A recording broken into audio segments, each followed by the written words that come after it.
Валерка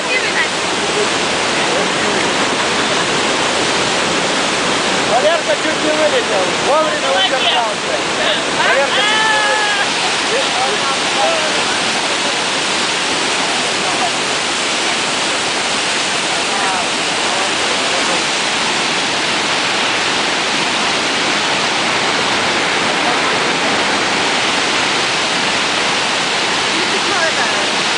Идет, идет, идет.